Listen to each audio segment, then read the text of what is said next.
Halfway through the year, and the onslaught of awesome heavy metal releases shows no signs of slowing down.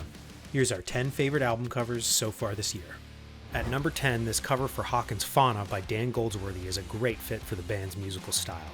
The colorful image is oozing with incredible detail and features dozens of different fauna hiding in there.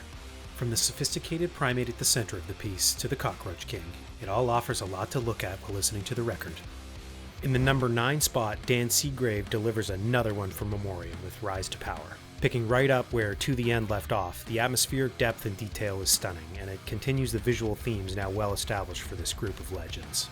Number 8 is the double LP Anthronomicon and Helionomicon from Ulthar. The cosmic artwork by legendary illustrator Ian Miller is something else, with intricate detail, a punchy color scheme, and strong design in his own unique style. The nightmarish Lovecraftian landscape is an absolute trip, a perfect pairing with the music. $20 spin releases seem to always have awesome and interesting artwork, so shout out to them. For the number 7 pick, it's Deformity Adrift from Nightmare. The cover art by Jeanne Comateuse is as twisted as the dissonant wall of sound death metal on the album. The blue, red, and brown color tones perfectly frame the foreground figure, emblematic of the band's name. God-tier death metal, an incredible piece of art from Jeanne.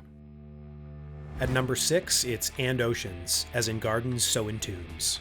I could go on all day about this record, which comes almost 20 years after their last release.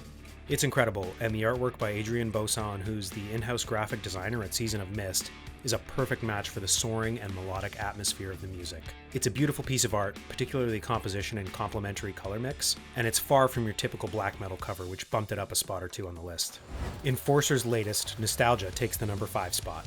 Adam Burke is behind a bunch of great album art so far this year, and has blessed this perfectly titled record with his classical and uniquely dreamy style of painting.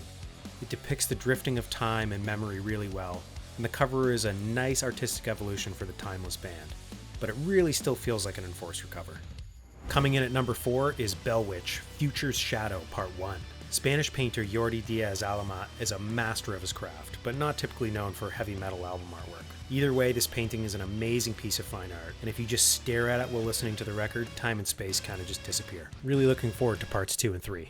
Number 3 comes from an artist who left a mark for the ages on heavy metal. Obituary's Dying of Everything is one of the last covers by the great Mariusz Lewandowski, who departed this realm last year. The full painting is as deep and atmospheric as any he ever created.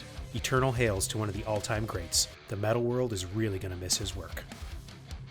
At number 2, Foregone, the latest from Sweden's In Flames. Longtime collaborator of the band, Blake Armstrong, has once again knocked it out of the park with this one. And as usual, it's the complete package with incredible singles and inner sleeve artwork from him. The fully realized and sinister Jesterhead figure, intertwined with the themes of time and the souls marching headlong into an eternal machine, just tells the tale of the record perfectly. We really love this one. And our number 1 pick and favorite so far is this Paolo Girardi cover for Lurk's Aegis. The sludge-laden doom metal contained within this beast sounds exactly like the heavy and oppressive scene depicted on the cover. A trademark Girardi painting full of detail and color. The twisting serpent of monsters and beasts above the zombie-filled graveyard is the stuff of nightmares. It's a 10 out of 10 from us. It really doesn't get more metal than this. Well, there you have it. There's been a ton of amazing releases so far. It's almost impossible to pick 10. Both Adam Burke and Eliron Cantor continue their run of incredible work, with Adam's covers for Hellripper, Aramid, and Blaze of Sorrow standing out. Cantor delivered a trippy scene for Entheos, and this awesome cover that forms an endless loop when stacked next to each other for the Keeleys in Blindfolded and Led to the Woods. Rotten Sound Apocalypse is a strong graphic image by Error Design. Ahab's fantastic record The Coral Tombs has a cool cover by Sebastian Yurke, and Alexander Goulet's covers for All Out War and Unearth are also solid. The Acacia Strain just put out a double release with some dark cover art by Kaylin Stokermans, with just so many more to come in the months ahead. Thanks for watching. Make sure you weigh in with your favorites in the comments below, and if you haven't already, please hit that like and subscribe button and join us on our heavy metal art journey.